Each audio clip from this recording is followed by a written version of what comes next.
ओम भास्कराय विद्महे महातेजाय धीमहि तन्नो सूर्यः प्रचोदयात्। ओम घृणी सूर्याय नमः। प्रिय भक्तजनों, हिंदू धर्म में हर दिन का महत्व अलग होता है। रविवार का दिन सूर्य देव को समर्पित है।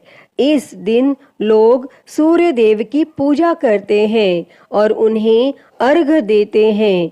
हिंदू धर्म में रविवार को सर्वश्रेष्ठ वार माना गया है। मान्यता है कि अगर रविवार के दिन व्रत किया जाए और सच्चे मन से आराधना की जाए तो व्यक्ति की सारी मनोकामनाएं पूरी होती हैं। रविवार का व्रत करने वाले व्यक्ति को मान सम्मान, धन, यश और साथ ही उत्तम स्वास्थ्य की प्राप्ति होती है। रविवार के व्रत को करने से सभी पापों का नाश होता है तथा स्त्रियों के द्वारा इस व्रत को करने से उनका बांझपन भी दूर करता है। इसके अतिरिक्त यह व्रत उपवासक को मोक्ष देने वाला होता है और इस व्रत को करने से दुख चिंता का नाश होता है। इसके साथ ही बुद्धि भी तेज होती है। भक्तजनों, रविवार का व्रत करने व कथा सुनने से व्यक्ति की सभी मनोकामनाएं पूरी होती हैं। तो आज हम इस वीडियो में रविवार की व्रत कथा सुनेंगे। तो आइए शुरू करते हैं। उससे पहले आप सभी एक बार प्रेम से बोलिए, सूर्य भगवान की जय। ओम घृणी सूर्याय नमः। प्राचीन काल की बात है।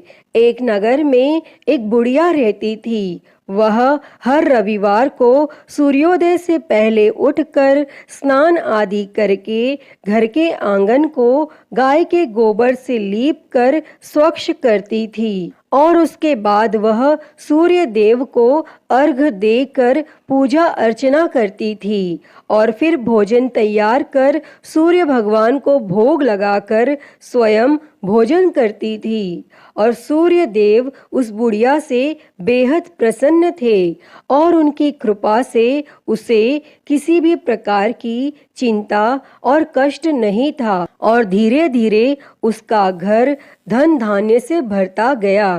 और उस बुढ़िया को खुश देखकर उसकी पड़ोसन उससे जलने लगी। बुढ़िया के पास गाय नहीं थी, इसीलिए रविवार को घर लीपने के लिए वह पड़ोसन के आंगन में बंधी गाय का गोबर लाती थी। पड़ोसन ने ईर्ष्या में आकर अपनी गाय को घर के भीतर बांध लिया, जिस कारण बुढ़िया को रविवार को गोबर नहीं मिला और बुढ़िया अपना आंगन नहीं लीप सकी। और आंगन न लीपने के कारण उसने न तो भोजन बनाया और न ही सूर्य देव को भोग लगाया और स्वयं भी भोजन नहीं किया। और फिर सूर्यास्त के बाद वह भूखी प्यासी ही सो गई। इस प्रकार उसने निराहार व्रत किया। तब सूर्य देव यह सब कुछ देख रहे थे और बुढ़िया की भक्ति से प्रसन्न होकर उसी रात सूर्य भगवान ने उसे सपने में दर्शन दिए और इच्छा पूर्ण करने वाली गाय देने का वरदान दिया। अगले दिन जब वो सोकर उठी तो उसने देखा कि उसके आंगन में एक सुंदर गाय और एक बछड़ा बंधा था। बुढ़िया गाय को देखकर हैरान रह गई और उसने गाय को चारा खिलाया। वहीं यह सब देखकर उसकी पड़ोसन और अधिक जलने लगी। जैसे ही गाय ने सोने का गोबर किया तो पड़ोसन की आंखें फटी की फटी रह गई और फिर पड़ोसन ने तुरंत सोने के गोबर को उठाया और अपने घर ले गई और अपनी गाय का गोबर वहां रख आई। कई दिनों तक बुढ़िया को सोने के गोबर के बारे में कुछ पता ही नहीं चला। ऐसे में बुढ़िया पहले की ही तरह सूर्य भगवान का व्रत करती रही और कथा सुनती रही। तब पड़ोसन की चालाकी देखकर एक दिन सूर्य देव ने तेज आंधी चला दी, जिससे बुढ़िया ने अपनी गाय को अंदर बांध दिया। और अगले दिन जब बुढ़िया उठी तो उसने सोने का गोबर देखा। तब उसे बेहद आश्चर्य हुआ और उस दिन के बाद बुढ़िया गाय को घर के भीतर बांधने लगी और सोने के गोबर से बुढ़िया कुछ ही दिनों में बहुत धनी हो गई। और उस बुढ़िया के धनी होने से उसकी पड़ोसन बुरी तरह जल भुनकर राख हो गई। और फिर कुछ उपाय न देख पड़ोसन ने उस देश के राजा की सभा में जाकर कहा, महाराज, मेरे पड़ोस में एक वृद्धा के पास ऐसी गाय है जो आप जैसे राजाओं के ही योग्य है। वह नित्य सोने का गोबर देती है। आप उस सोने से प्रजा का पालन करिए। और वह वृद्धा इतने सोने का क्या करेगी? तब राजा ने यह बात सुनकर अपने दूतों को वृद्धा के घर से गाय लाने की आज्ञा दी। और वृद्धा प्रातः ईश्वर का भोग लगा भोजन ग्रहण करने ही जा रही थी कि राजा के दूत गाय खोलकर ले गए। और वह बुढ़िया काफी रोई चिल्लाई, किंतु उन दूतों के समक्ष कोई क्या कहता। और उस दिन उस बुढ़िया ने गाय के वियोग में भोजन भी नहीं खाया और रात भर रो रो कर सूर्य भगवान से गाय को पुनः पाने के लिए प्रार्थना करती रही। और वहां राजा गाय को देखकर बहुत प्रसन्न हुआ।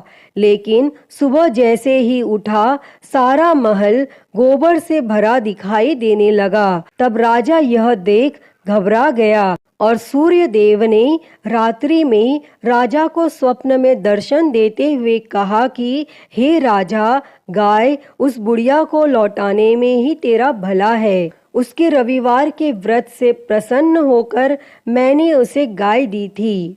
तब प्रातः होते ही राजा ने उस बुढ़िया को बुलाकर बहुत से धन के साथ सम्मान सहित गाय और बछड़ा लौटा दिया और उसकी पड़ोसन को बुलाकर उसे उचित दंड दिया। और इतना करने के बाद राजा के महल से गंदगी दूर हो गई। तब उसी दिन से राजा ने नगरवासियों को आदेश दिया कि राज्य की तथा अपनी समस्त मनोकामनाओं की पूर्ति के लिए रविवार का व्रत रखा करो। तब व्रत करने से नगर के लोग सुखी जीवन व्यतीत करने लगे। कोई भी बीमारी तथा प्रकृति का प्रकोप उस नगर पर नहीं होता था। सारी प्रजा सुख से रहने लगी। अतः हे सूर्य देव जी, जैसी कृपा आपने उस बुढ़िया पर की, वैसी ही कृपा इस कथा को कहते, सुनते और हुंकारा भरते सब पर करना। तो सभी प्रेम से बोली सूर्य भगवान की जय। तो प्रिय भक्तों, मैं उम्मीद करती हूँ कि आपको यह कथा पसंद आई होगी और अगर वीडियो अच्छी लगी हो तो इसे लाइक करें, ज़्यादा से ज़्यादा शेयर करें और कमेंट में सूर्य भगवान की जय लिखना ना भूलें। और महाकाल भक्ति ज्ञान चैनल को सब्सक्राइब कर नोटिफिकेशन बेल को ज़रूर ऑन कर लें। हर हर महादेव। धन्यवाद।